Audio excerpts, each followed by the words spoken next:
Bueno, ya estamos con Noel Zapater para adentrarnos en nuestra columna de filosofía y vamos a hablar sí, pero tres puntitos suspensivos le hacemos. Exactamente, vamos a hablar sobre el uso de las adversativas, es decir, el sí, pero, el no obstante, esas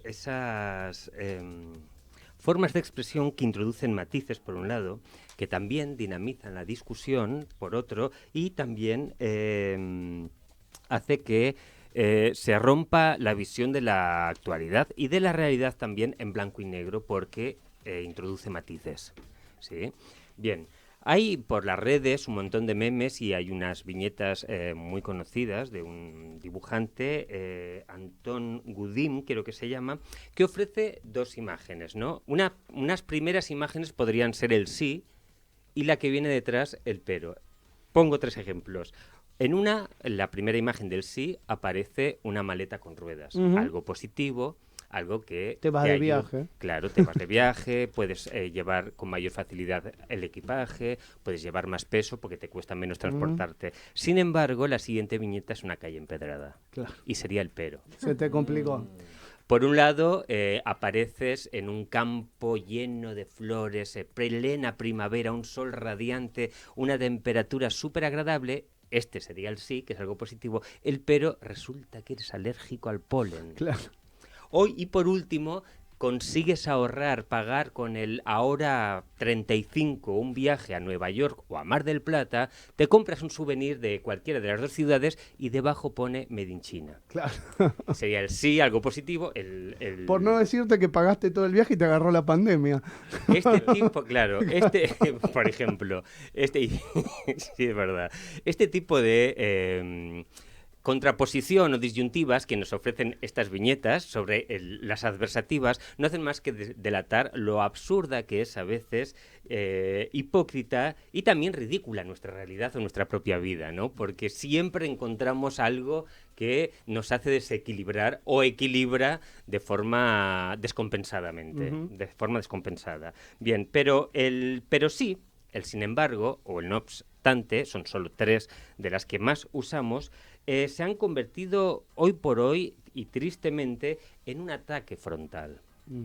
Ya no se usan para introducir matices o para... No, se están convirtiendo, o se han convertido, mejor dicho, en un arma arrojadiza contra el otro, contra el que piensa diferente o contra uno mismo porque nos hace enfrentarnos a las propias creencias. O sea, yo puedo tener tal ideología política, pero no me gusta lo que ha dicho fulanito, tal dirigente, que pertenece a ese grupo político.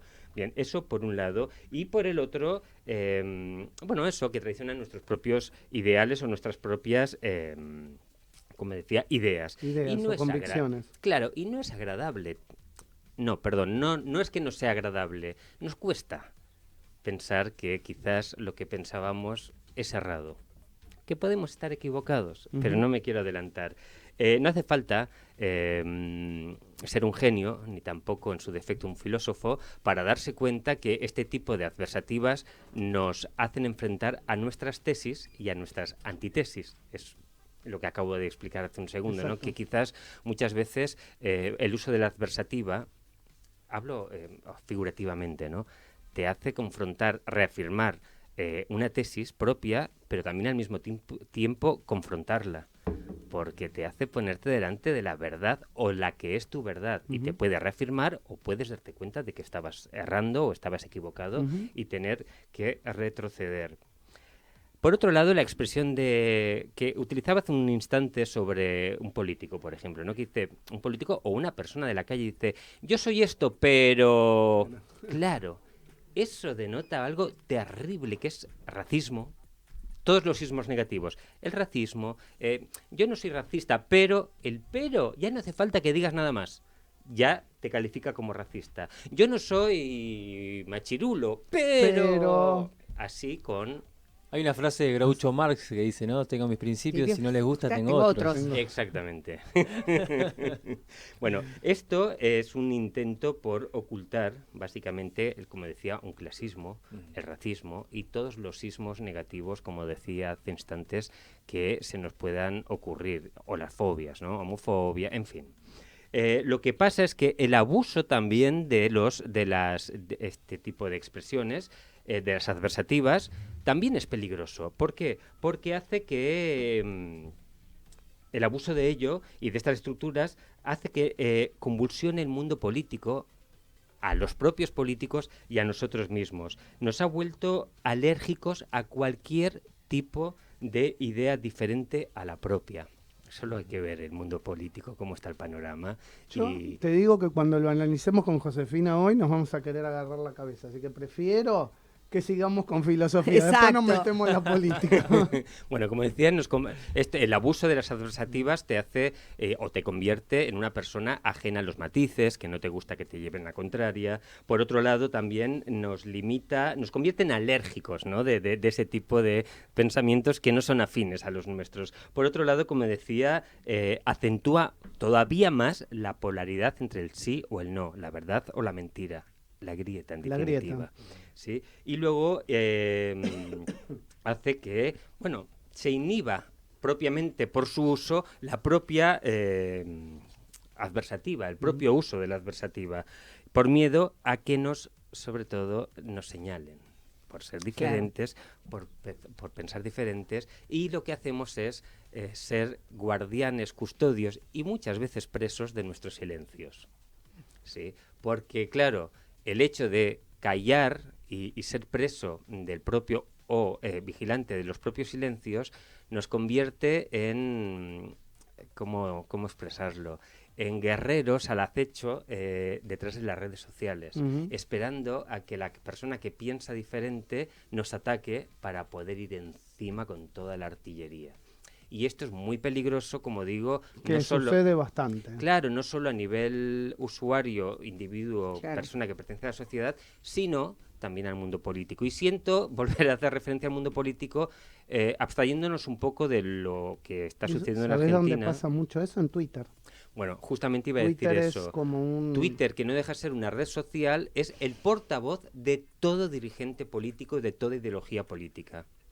Exacto. Con el riesgo con el riesgo que existe al leer una opinión, que es la libre interpretación, depende de quién la lea. No es lo mismo que la voz hablada, lo que hacemos nosotros a través de los micrófonos, porque la lengua hablada, la oralidad, que seguro que Julio me estará entendiendo, claro, introduce matices, introduce cosas que nos dan muchísima información, cosa que la interpretación del escrito es diferente, porque uno puede contextualizarlo en un parámetro, exacto, pero bueno, luego hay un montón de matices, vuelvo a los matices, que son de libre interpretación en la lengua escrita. Es verdad, 100% de acuerdo. Total. Claro, ¿no? Es que no estoy descubriendo nada, es así, me encantaría ser una luz, calumbre, pero no, es simplemente observar lo que nos pasa alrededor. Algunos, sin embargo, y llevado al extremo, ¿no?, el uso de las adversativas, de ese agazapo detrás de las redes, intentando que se equivoque el otro, ¿no?, para poder echarle encima toda nuestra verdad y mostrar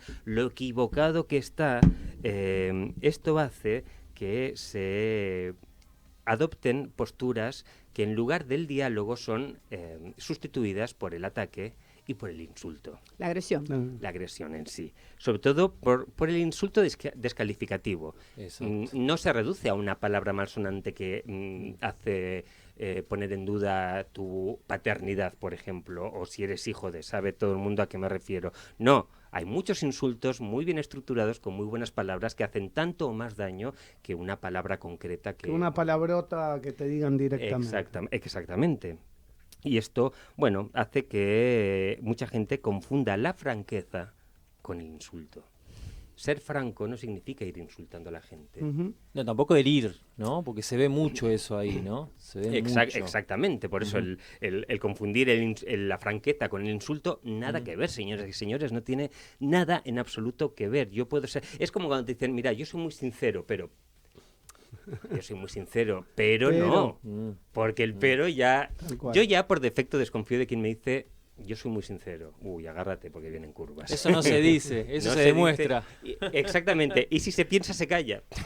Bueno, en fin, retomando el hilo, hay muchas personas que confunden y yo me voy a incluir porque a veces uno no es muy consciente de lo que dice, sobre todo cuando uno se apasiona, yo soy una persona muy apasionada, se acalora en una discusión, confundimos el insulto en cualquiera de sus modalidades con la franqueza. Utilizamos insultos revestidos o disfrazados de verdad, y no. La verdad, si hay que recurrir al insulto o a los gritos para defender una verdad, plantéate que a lo mejor... Qué débil es la verdad. Te estás mirando en un espejo en el que no quieres reconocer el reflejo que te está devolviendo. Exacto. Me siento como muy poético hoy estás, muy pero metafórico. Y aparte te dije, vamos, mirá, tranquilo con la columna. No sé si vamos a llegar, no sé si voy a hablar mucho. Bueno, tú dale a un locutor del ISER un micrófono y dale aire. Agárrate. Vamos, ya te digo. Haz el programa tranquilo. Hoy tengo un día que estoy para escuchar. Claro. Bueno, esto hace que prefiramos atacar. Quizás a niveles inconscientes muchas veces, ¿no? Porque uno no puede ser las 24 horas plenamente consciente de lo que nos sucede ni de lo que nos pasa por la cabeza, porque posiblemente nos estallaría literalmente el cerebro. No podemos ser plenamente... Yo siempre, cuando hablo de estas cosas, pienso en Gran Hermano, que este concurso de televisión... Nadie puede representar un papel 24 horas. Totalmente. Siempre hay un momento o varios momentos en el día en el que tu mente se va y eres. Gracias, Josefina. Tú no te das cuenta y eres. Te sacas el ropaje y queda lo que sos. Claro, tal cual. Exactamente. Insultar no es hablar sin miedo. Son cosas totalmente diferentes. Porque insultar o pelearse, insultar fundamentalmente es hacer frente a algo que acaba de suscitar, de salir en la mesa, es hacernos enfrentar a verdades disfrazadas, que no son verdades. Porque tan incómodo es descubrir que alguien nos está mintiendo como descubrir que poseemos una verdad que no es tan verdad. Y es más fácil defenderla aun sabiendo que hay cierto porcentaje de mentira, que decir, hay que perder el miedo a equivocarse. ¿Qué pasa por equivocarse? No pasa absolutamente nada. O es que todo lo que nos envuelve ha surgido así, espontáneamente, sin ningún error, sin ninguna... No, al revés. Voy al campo de la cocina, por ejemplo. Todas las grandes recetas provienen de momentos o bien de crisis o son fruto de un error. Una vez se te pasó el azúcar, lo que sea. Por ejemplo, muy bien, el dulce de leche, muy apropiado y muy local. Como decía, ¿qué problema hay en equivocarse? Ninguno, porque además equivocarse nos da matices, aquellos matices que perdemos por el uso o no de las adversativas. Hace que el tablero, ya termino porque veo que ya hace que... aunque la vida se haya convertido en un tablero de ajedrez, que todos sabemos que está compuesto por cuadraditos blancos y negros, la realidad no tiene por qué ceñirse a eso. Igual que las fichas del ajedrez se mueven libremente y ofrecen una gran cantidad de diversidad de movimientos sobre algo tan estricto que es un cuadradito negro o blanco, la realidad o la actualidad tiene que estar teñida de matices, de grises, que salgan del blanco y el negro, porque eso nos da mayor poder a la hora de poder estructurar nuestro pensamiento, nuestra ideología y poderla defender en el caso de que sea necesario. ¿Cómo? Con argumentos. Perfecto. En definitiva, cierro ya mismo, aunque creo que lo voy a dejar así porque ahora estoy autoescuchándome con los auriculares y me ha gustado cómo ha quedado. Bueno, yo pensé que lo había cerrado. No voy a seguir porque digo, a ver si... No, bueno, simplemente eso, que a pesar de... Hay que tener en cuenta muy presente, señoras y señores, amigos y amigas, que seamos de donde seamos, tengamos la ideología que tengamos, en este país, igual que en el mío, hemos conquistado algo muy importante, que es la democracia. Sí. Y eso es fundamental para todos poderlo defender, con o sin adversativas, preferiblemente sin el pero. El sí, pero sí. Muy bien. Bueno, ahora sí, Noel Zapater, @ Noel Zapater en las redes sociales. Y bueno, vamos después a adentrarnos, seguramente ya que hemos cerrado con democracia, lo que ha pasado con la Corte Suprema ayer y un fallo que seguramente vamos a analizar en minutos nada más con Josefina. Vos te podés comunicar al 11 22 62 77 28. Vamos a la tanda y ya volvemos con mucho más El Arranque. Cuando la información llega, no se puede ocultar. Cuando la noticia sale de la jaula, nosotros le damos vuelo. El Arranque. El Arranque.